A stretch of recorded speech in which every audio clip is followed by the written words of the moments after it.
I'm Jennifer Angel. This is my horoscope overview for you, Cancer, for 2015. There's certainly a lot going on this year, so let's have a look what's in store for you.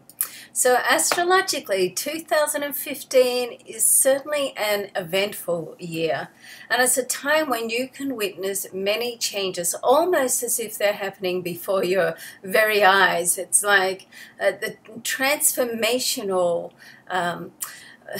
outcome of this year can be great and intense, and it's like it's going to be gradual in one sense, because as things happen, sometimes we don't see them as they're happening, but there's lots of things this year like you just won't be able to avoid it. They're like there. It's almost like you think it, and the next minute it happens. Okay, so in one sense life will progress steadily. In another sense, with certain areas and things that are happening, it's going to be almost like instant.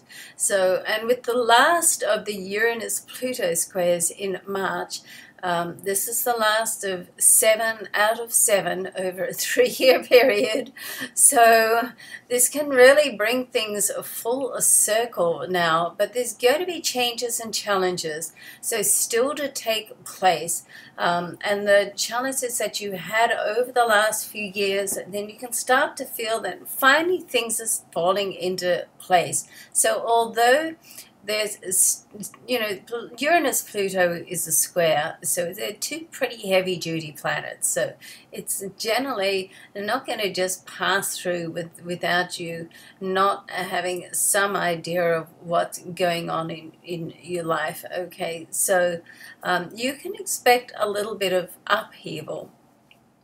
But the upheaval, really, in my mind, with this one, brings things to a conclusion. It's like, great, that's done now. We can see how things are starting to fall into place.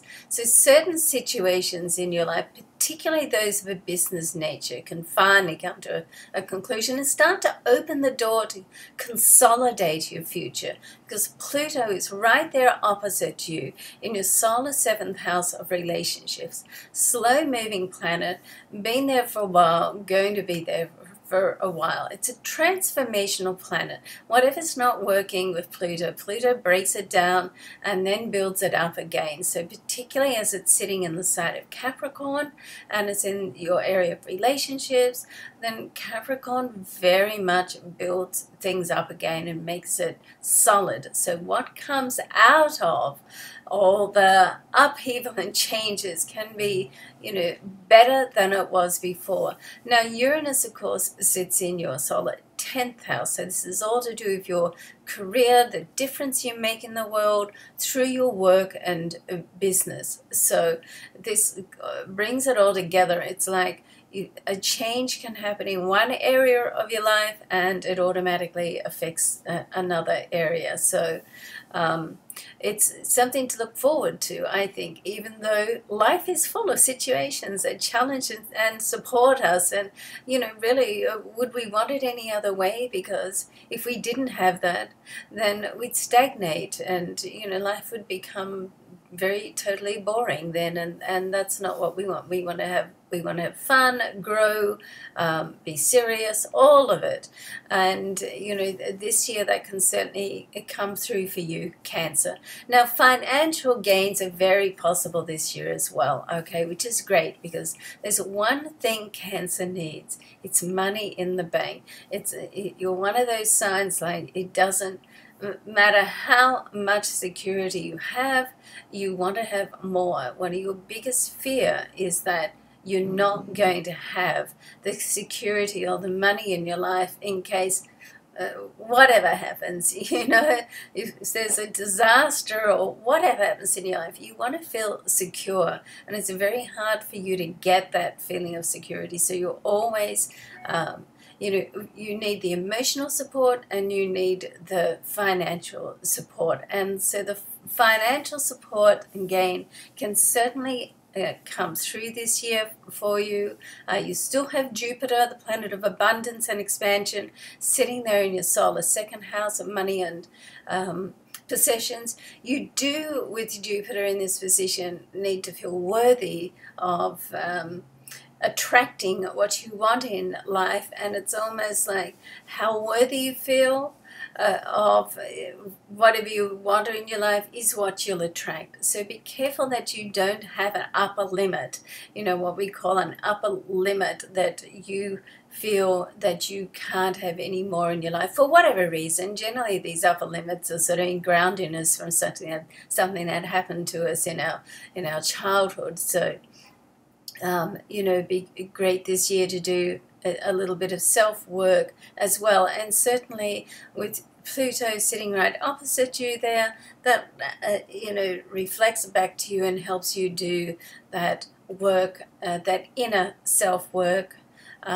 which allows you to break down some of those barriers. And you want to put a bit of effort and time and energy into that, Cancer, because the more that you can break down the barriers and the blockages within yourself, the more that you can open up to a greater level of abundance in all levels of your life to attract to you. So it's all about vibration. If you increase the vibration within yourself, then you can increase what you're going to attract in your life, okay?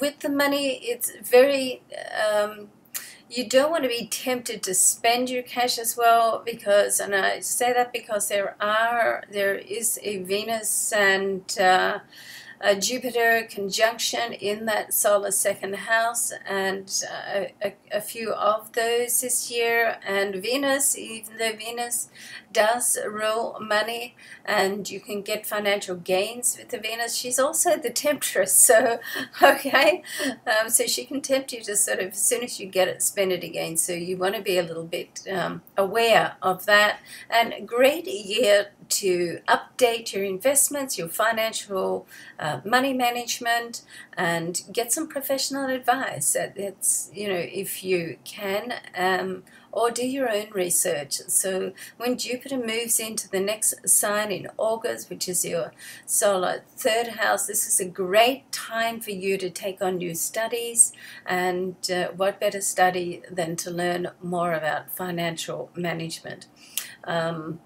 All right, let's have a look at what else is happening here. So new life is breathed into your relationships, and a romantic association can either grow stronger or diminish over this time. And if it does, then it's just going to make room for someone new. So it's a really, particularly with the Pluto-Uranus square there, it really is a bit of a make it or break it point with relationships, okay? So if you feel that you've done everything you can, or something, shuts down and you end up parting company, well, you know what? Just thank that experience and person and move on, and it just opens you up to receive something that's more suitable, because we're all growing and evolving all the time, and sometimes we simply don't grow together, okay? And there's nothing wrong with that. But if you are in the single market, then you really can meet your dream mate this year. So there's, the eclipses this year are in your family zone and in your ninth house, all to do with your dreams and travel and reaching out there and getting in touch with what you really want, rather than trying to be doing everything for everybody else, okay? So it helps you stay in tune with your own goals, aspirations, and wishes in life. So that's very important. You could attract a different style of person over this year too, if you are on the single market, and someone who's worthy of your affections. So it's what's meant to be will be. So don't get too concerned about what may or may not happen, because everything will fall into place. It usually does, and this year is not going to be any different. So, but the connection between Venus and Jupiter just gives you the opportunity to pretty well charm your way into just about anyone's heart. So, you still got what it takes, Cancer, that's for sure. And the energy of this year's eclipse is just focus your attention on your home and work, and it will enable you to gain that emotional and material support that I spoke about earlier. That's so very, very important to you. Both of these provide Cancer with the security and sensitivity that you need in life, and if you're lucky enough to get both emotional and material security in your life with someone, then try to look at what the positives and not so much on the negatives, because you know what, there's always going to be a plus and minus to anything or anyone. So it's a matter of what compromises you're willing to make and what compromises that you aren't. But don't be fooled, there's always some level of compromise. But all in all, Cancer, it's a very progressive year. Certainly by the end of the year, I feel you'll be in a much different place and a much better place, okay? So love and luck to you. I hope something absolutely amazing happens for you this year. Thank you so much for following my work. I really appreciate it. I look forward to bringing you the monthly and weekly reports through the year. And I send you love and luck, and thanks so much for watching, and we'll see you soon. Bye for now.